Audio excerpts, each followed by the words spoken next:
So yes, spoiler alert. I'm here to say good things to you because you're not good people, you're amazing people. Your shift is well and truly together. It really, really is. Jason Leach was here this morning. So Jason Leach stood on this podium and said he had imposter syndrome. So you can imagine how I feel.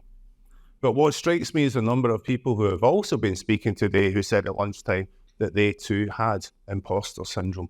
None of us belong on this podium as the answer, but every single person here belongs as part of this movement as the answer. It's as simple as that. I think without any hesitation say I am the least qualified person in this room today. Okay? This thing that your man from Apple said, surround yourself by people with more talent than you have. I have spent a lifetime doing that, I can assure you.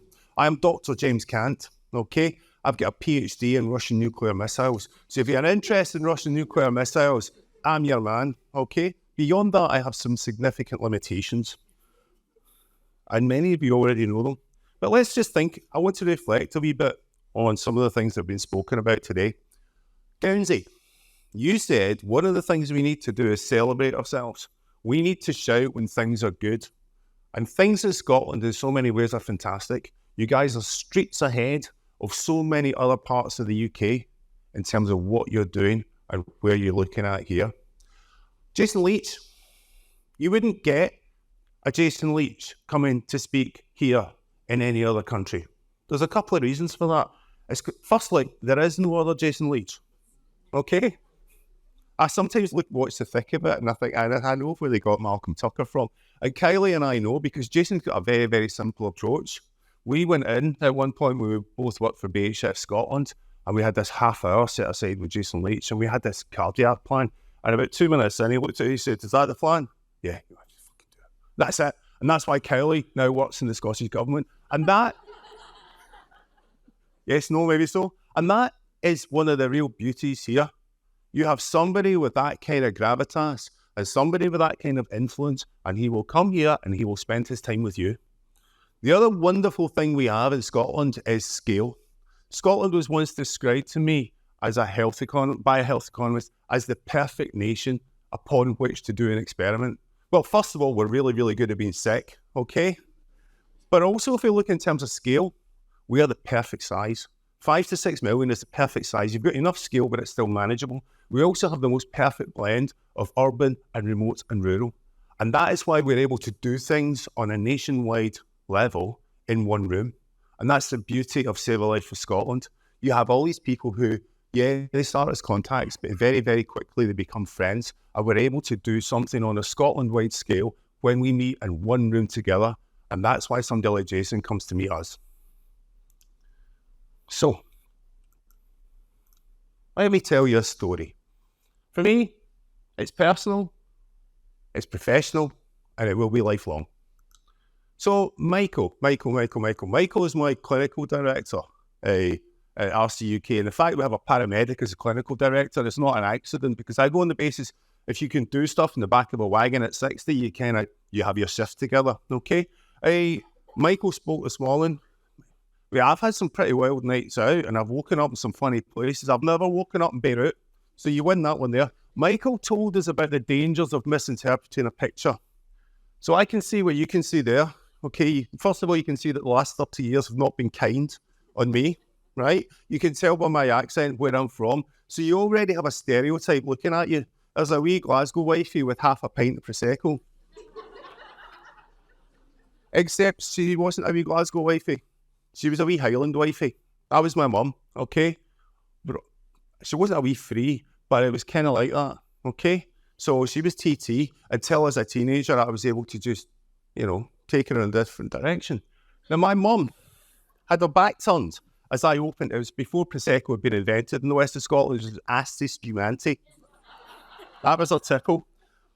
And she didn't know I had the biggest glass in the house when I said, Mum, do you want a wee glass of wine? Aye, sure. What will I do? Will I fill it up? Aye, sure. And then she turned round. She was like 5 foot.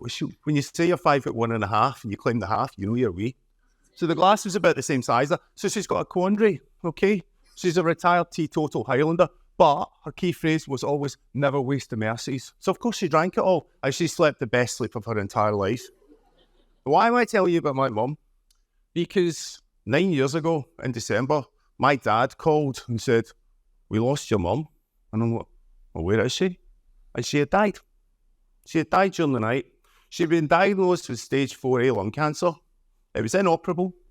She'd been microwaved to within an inch of being microwaved all through the summer. It had been shrunk down, but we knew there was an 85% chance that it would come back. We were prepared for that. What we weren't prepared for was the fact that my mum was just, she went. It was cardiac arrest. And I didn't work in this area at that point in time. I was still in the Lung Foundation. And in a sense, retrospectively, my family have gone through the Save a Life experience in so many ways, because there's been almost like a respect conversation in our family. It was probably a less bad way to go than to wait for lung cancer to come back. But we didn't have that discussion. And my dad, for a very, very long time, really beat himself up about could he have done more to save his wife. Because my dad did what most people do in that situation. He phoned 999 and he waited. Simple as that. So for me, it's absolutely personal. It's professional because a few months after my mum's passing, I went on to work at the British Heart Foundation. Last 4 years, I've been at RC UK. I got there just before the pandemic. How good was that in terms of timing? But for me, it will always be personal. Good Sam, it's been spoken about. I will not apologise for speaking about it again. Good Sam used to be quite sniffy about who they allowed to be on their system. And I don't mean that in a negative, it's a compliment. They were discerning. You had to have a really high level of training before you could get on Good Sam. At UK level, now what they will allow you to do is use our eLifesaver training on our website. And anyway, in Scotland, it is the lowest bar possible in terms of familiarity. They've made it so democratic. So we have an opportunity to really create a nation of lifesavers in that way. So I cannot stress enough, I cannot emphasise often enough just how important Good Sam is for moving forward. So I was at a meeting at St Andrew's House, and I quite like St Andrew's House. I think it's quite a pretty building. And all of a sudden somebody said, well, what does the Resource Council say? I didn't really know much about the Resource Council, to be honest. And I found out that what the Resource Council was important about was about resource clinical training and guidance, okay? And that's all I really knew about them. I also didn't know that that's what nurses could look like, okay? And I will confess that I was about 3 years into the role before I found out that Shorty was his name rather than an ironic nickname. And it was him that, what does the Resource Council say? So, our story, we're 40 years old, and traditionally that's what we were about. We were about clinical training and excellence. That's what we did. It was created by clinicians, for clinicians. But what we've recognised is there is no place for us in an ivory tower. And our vision for 2030 talks about all of the same principles that Save a Life for Scotland do. Everyone should receive appropriate resuscitation. The word appropriate is really, really important because the other thing Shorty taught me, and he referenced it previously, was sometimes doing CPR is not appropriate. So for us, it's the respect process. We created respect because far too often it's you guys who are left to deal with that difficult decision because the conversations hadn't taken place. And the last one, at the moment, it's an indication of inequality. We want to turn that around and we want to work together. And I will be perfectly honest, when I started in 2019, I stole with pride what Save a Life for Scotland were doing, particularly in terms of inequality, because you lead the way. And some of the work that Lisa McInnes in particular has done in terms of engaging with the travelling community, it shows so much humility and so much innovation in terms of engaging with people in a different way. So we've seen this a few times. Charles Deacon, who's one of our trustees, we're delighted at how often it's been shown. And it demonstrates, and again, this was a journey for us as an organisation. We had to realise that it wasn't good enough to be good at resource in the hospital setting. It wasn't good enough to have wonderful training materials. What we had to do was we had to shift the dial in this direction, because we all know the single biggest determinant of somebody's survival is what the people around them do in the there and then. So we've seen various different versions. I do like the SALBS one most of all. But if we look at where we are, this is where we know we need to make the biggest difference moving forward. And I cannot take my hat off enough to our colleagues and friends at Chest, Heart and Stroke, because the work that you're going to be doing from now on, I know you've got a soft launch in November, but I know you've started already. That is beyond what anyone else in the UK is doing in terms of looking at how we support people, because we all know that this is what happens in a cardiac arrest. We all know about that ripple effect. It's the impact it has on the individual, it's the impact it has on their loved ones, it's the impact it has on bystanders, and importantly, it's the impact that it has on clinicians themselves. Because we have a duty of care as an organisation, we need to look after you as well. In response to that, this is something we've introduced recently in terms of responder wellbeing. So again, I hope you can see it very much dovetails into the kind of principles that you have here at SALVS. So you've got your stuff pretty well together. You really do. This has been cited before. There's a very, very similar document in Wales, because they stole with pride as well. And it was so interesting for me at the time, because I worked in the BHF, and there was an English document that came out, and it couldn't have been more different from the Scottish one. Okay? It wasn't an ivory tower, but it was certainly an ivory hospital. It was characterised by white coats and stethoscopes. It was looking at how to make resuscitation, training and education and delivery in the clinical setting excellent. Well, that's great, but it's not much good if you're in the middle of Easter House at 3 a.m. And what I love about Save a Life for Scotland, and what I love about the fact that our Welsh colleagues stole with pride, is the fact that it looks at it in that democratic way. This is a societal challenge, and we can only deal with it if we deal with it as a society. So what does the Resource Council say? We've gone from that. Now what we want to know is, what can we as an organisation best do to support you? We are here to serve you. I'm here to thank you. And I'd like to just finish, please, if I may, with a wee story. It's about Kieran's legacy that was recognised today.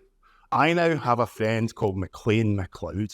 Now, McLean MacLeod talks exactly like you would hope McLean MacLeod does talk. He's from the Western Isles, and if you could just bottle his voice, it would be whiskey. And I can see Shorty's wee face lighting up at that point in time. McLean had the misfortune to have a cardiac arrest.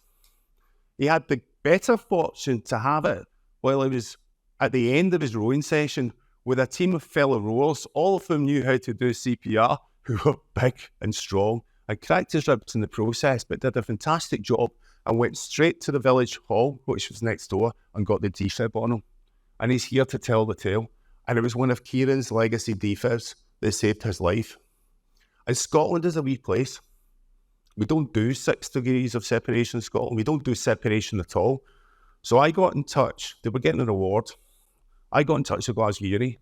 And Catherine Granger is so important at Glasgow Uni at this point in time. She's the honorary chancellor. And sometimes you talk about, no, don't meet your heroes. If you ever have an opportunity to meet Catherine Granger, I strongly advise that you do. Because I said, we could get the rowers to come down and meet the Olympic gold medalists and get their awards. She's like, no, it's okay. I've got family up there. I'll go and visit them.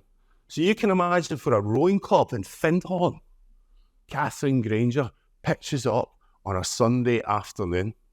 And that is the beauty of what we can do in this country.